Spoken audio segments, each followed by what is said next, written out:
Welcome back, guys. Today let's talk about the Lion, the first primarch of the Dark Angels, Lionel Jonson. His strength, where was he during the heresy, and what happened to him now in the 41st millennium. So let's dive right in. The Lion grew in a hostile death world, infested with monstrous chaos-warped great beasts, Caliban. He was raised a Knight of the Order by the greatest man of the age, Luther, his surrogate father and the cause of his fall. In a very short time, the Lion replaced Luther as the greatest man on Caliban and became the Grand Master of the Order. After the arrival of the Emperor on Caliban, the Lion was given the command of the First Legion, and he immediately started his conquest on a planet called Sarosh. The Saroshi expressed their interest in becoming part of the Imperium, but they secretly worshipped chaos, and saw the imperial truth as nothing but philosophy of pure evil that denied the existence of their gods. The Lord High Exactor, the leader of the Saroshi bureaucracy, denounced Jonson and the Emperor to their faces aboard the Dark Angel's flagship. Jonson responded by impaling the Lion sword through the fanatical Saroshi. Unknown to the Dark Angels, the Saroshi had also brought a nuclear device aboard the shuttle, intending to assassinate the fleet's entire command structure, including Jonson. However, Luther and a junior librarian named Betryal managed to eject the shuttle into space, causing only minor damage to the flagship. After this incident, Luther, Betryal, and 200 other Dark Angels were sent back to Caliban in disgrace for allowing an enemy to get a nuclear device aboard the Primarch's flagship. They were to oversee the recruitment of new space marines into the Legion from Caliban's population. In the 5th year of the 31st millennia, during a campaign against the Confederation of Human Worlds and Xenos called the Gordian League in the Shield Worlds, the Dark Angels received word of Horus's betrayal and the Estevan III atrocity, and Jonson was informed that a strike force of 7 full legions were on the route to Estevan V to put an end to the traitors. Jonson's forces were too deeply enmeshed in the shield walls to respond quickly to Horus's treachery, so Jonson, along with a small hand-picked force, made their way to the forge world of Diamat in the Tanagra system in order to secure several powerful continental siege machines, vast artillery pieces that could devastate the most powerful fortifications. Jonson met with his brother Primarch Perturabo of the Iron Warriors aboard his flagship Invincible Reason. Perturabo informed Jonson that the 4th Legion was en route to the Estevan system to face the War Master and his traitor legions upon the black sands of Estevan V. When Jonson had received word of Horus's betrayal, he knew that ultimately the War Master's path would lead him to Terra, even if he was somehow to prevail against the legions sent to confront him in the Estevan system, for the War Master couldn't claim total victory until their father lay dead, and that meant a long and costly siege of Terra. Therefore, the War Master would come to claim the siege engines of Diamat. Jonson informed his brother that he would be unable to accompany the Loyalist fleet to Estevan, as he had to make all haste to the shield walls and prepare the rest of the First Legion for the trip to Terra. The Lion believed that Horus would inevitably be defeated, and that the Emperor would need to choose a new War Master very quickly if the Great Crusade was to continue. He asked for Perturabo's support. The Iron Warriors would take possession of the siege guns on one condition. Of course, Jonson made his brother promise that the siege weapons would be put to good use. Of that Perturabo assured they most certainly would be put in good use. Following the victory of the Drop Site Massacre, the Night Haunter's fleet departed for the Thramas system to secure the flanks of the War Master's strike on Terra and to also delay the Dark Angels from reinforcing the Loyalists. Trying to sway Jonson to Horus's cause, Curze met with the Lion, and both were accompanied by 2 warriors from their personal honor guard. The meeting began with relative civility. Minutes in the meeting, Curze almost strangled Jonson, if not for one of his honor guard who cut the Night Haunter's back, saving his Primarch's life. So was done the parley between the two.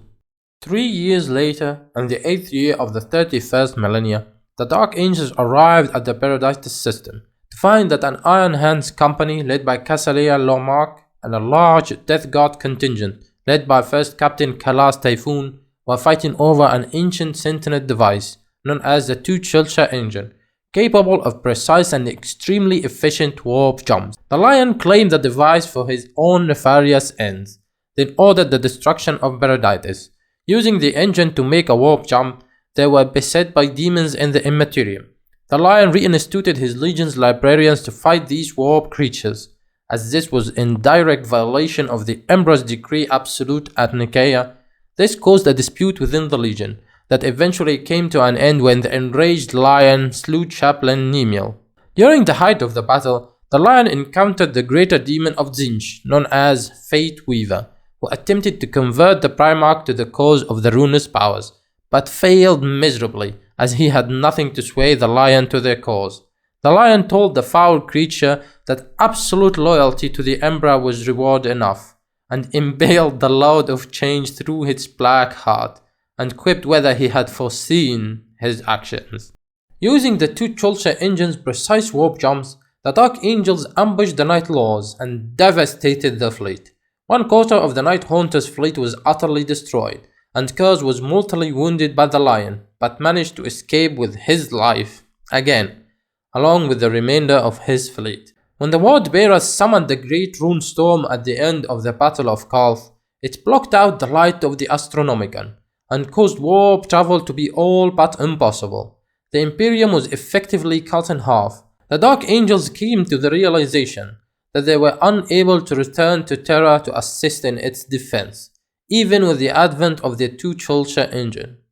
Miraculously, they managed to lock onto the beacon of the strange alien device known as the Pharaohs on the world of Sotha, which guides the First Legion safely through the warp and to Ultramar's capital world of Macragge. There, they were greeted by Repute Guilliman and Sanguinius, whose Blood Angels Legion were also guided to the realm of Ultramar by the Pharaohs. The three Primarchs founded the Imperium Secundus as a means of continuing the fight against the traitors and securing the Emperor's great work. Guilliman proclaims Sanguinius as the rightful heir to the Emperor and declares him the new ruler of Imperium Secundus. Lionel Jonson is made Lord Protector of this new empire of humanity and Supreme Commander over all its military forces, a title that is similar to that of War Master.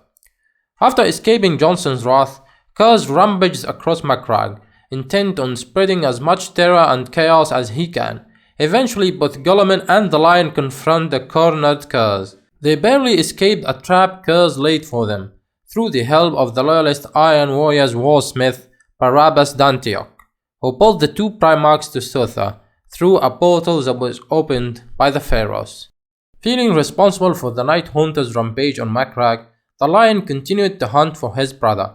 After 2 years, he traced Curze to the Zapath system, which had fallen to the Ward Bearers and the World Eaters during the Shadow Crusade. Under the command of Faith Redloss, the Lieutenant-elect of the Dark Angels Dreadwing, the Dark Angels crushed the forces of both traitor legions, and the world was left in the care of its surviving population. Continuing his obsessive hunt for the elusive Night Haunter, the Lion and Guilliman continuously clash over policies, especially in regards to the security of Imperium Secundus, and how best to deal with rebels on Macragge that the Lion was certain Curze had something to do with. Following a suicide bombing of an Astartes convoy, the Lion uses the First Legion to establish martial law on Macragge, certain that Curze is hiding within the rebellious Illyrium region. The Lion advocates the use of a massive orbital saturation bombardment of the region to ensure Curze's death. Facing resistance from both Emperor Sanguinius and Guilliman, the Lion instead deployed his legion's Dreadwing in order to flash out Curze and the rebels. During an attack on the city of Alma Mons, the Lion finally corners the elusive Night Lord's Primarch. After a brutal confrontation, the Lion eventually emerges victorious and questions his brother why he had turned away from the Emperor, in which Curze simply replied, "Why not?" Curze went on to explain that there was a monster in his head that he could not stop. Feeling enraged, but the Lion couldn't bring himself to kill his brother, and instead lifted him over his head and then brutally brought him down across his knee, breaking Curze's spine and paralyzing him. The Lion then brought the grievously wounded Curze before Sanguinius and Guilliman to stand trial. A trial was later held, where Curze defended his actions but refused to admit his guilt. Since each of the primarchs had been created to perform a specific function, Curze was merely acting according to his own nature and therefore had committed no crimes. The Night Lord's primarch then further divided Guilliman and the Lion by accusing the Lion of secretly ordering orbital bombardment in direct violation of Guilliman's orders. Enraged, the Lion sought to kill Curze but was halted by the words of Sanguinius, and Guilliman snatched Jonson's lion sword and broke the blade across his knee. Jonson was furious, but Sanguinius dismissed the Lord Protector and ended the trial. The Lion was then banished from Imperium Secundus. Taking his leave, the Dark Angels withdrew from Macragge only hours later. Standing in the chamber of the two-Chulcha engine aboard the Invincible Reason, the Lion brooded over recent events. He questioned his actions over the course of the last few decades, the banishment of Luther, the death of Nemiel, as well as other decisions he had come to regret. As Sanguinius prepared to execute Curze for his crimes, both the Lion and his lieutenant Holgen Deathbringer teleported directly into the chamber using the two-Chulcha engine and told Sanguinius to stop. Jonson explained his reason for the intrusion. He reasoned that Curze had the ability to see visions of potential futures and repeated the Night Haunter's claim that his death would one day come at the hands of an assassin sent by the Emperor. If this was true, then it was proof that the Emperor was still alive. Sanguinius knew the Lion's explanation rang true, as he recognized that his own visions of his inevitable death would also eventually come to pass. When Guilliman demanded to know what would become of Curze, the Lion knelt before his two brothers and promised that he would be Curze's jailer. After Luther's return to Caliban and during the years to follow, news of Jonson's victories kept coming back to Caliban, sowing jealousy inside Luther, and he slowly changed from an honorable knight to a man full of jealousy and hatred toward Jonson. He even discovered a book of chaos lore in Caliban and was consumed by the temptations of the ruinous powers. He was transformed into a chaos champion. So when the Dark Angels were unable to reach Terra in the time to prevent the fall of the Emperor during the siege of Terra at the end of the Horus heresy, the Lion returned to Caliban to reinforce his Dark Angels and recover from the shock of the heresy. When the starships arrived in orbit, they were fired upon by Luther and the Space Marines garrisoned on the world. Jonson's fury was let loose, and the planet suffered. He ordered a symmetric orbital bombardment of the planet to rid the world of chaos for all time. The planet burned, and its defenses were whittled down to nothing. Jonson led his forces personally against the defenders, who had taken refuge in the Order's fortress monastery. Jonson found Luther, and saw him to be completely corrupted by chaos. Almost nothing of his old friend had survived. Luther, now a champion of chaos, had been elevated to a strength equal to that of Jonson by the chaos gods, and the two met in combat the likes of which would not be seen again. They leveled the monastery around them, but the planet was also taking a heavy toll. The bombardment began to crack the surface of the planet, the Dark Angels in orbit unable to see the damage they were doing. The battle between Luther and Jonson was titanic, but ended with a psychic attack, which appeared to mortally wound Jonson. Luther then realized what he had done, as if a veil of deceit had been lifted from in front of his eyes. He fell to the floor, unwilling to fight anymore, but it was too late for Jonson. The enraged ruinous powers of chaos realized that they had lost again, and sent a massive warp storm to rack the surface of the planet.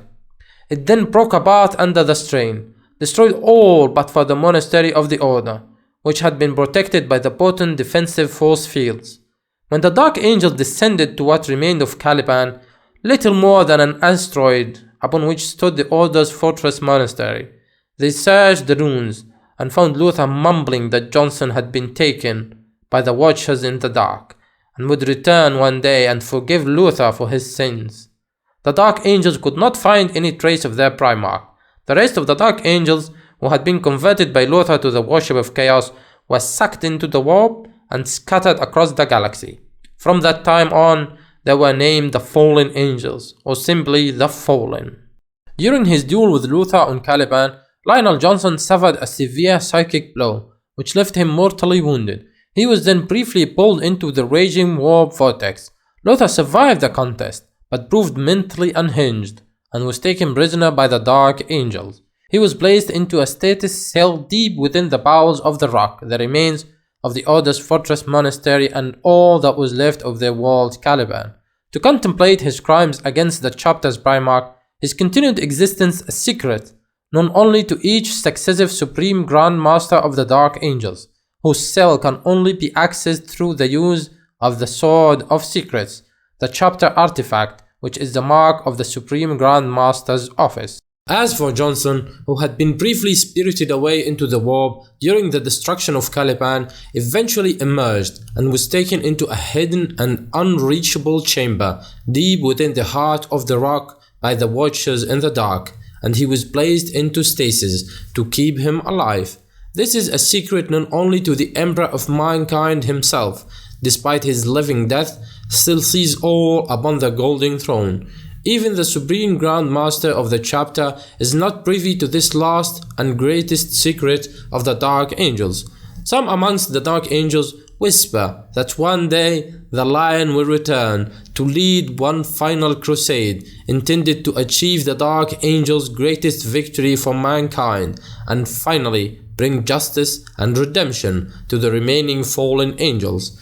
None know that this legend has more truth to it than they realize, or that their lost primarch now sleeps peacefully at the heart of their own fortress monastery. But not anymore, for he is finally back and is expected to lead at least one Dark Angels chapter, and we'll see what happens. So don't forget to subscribe and hit that bell button to stay tuned.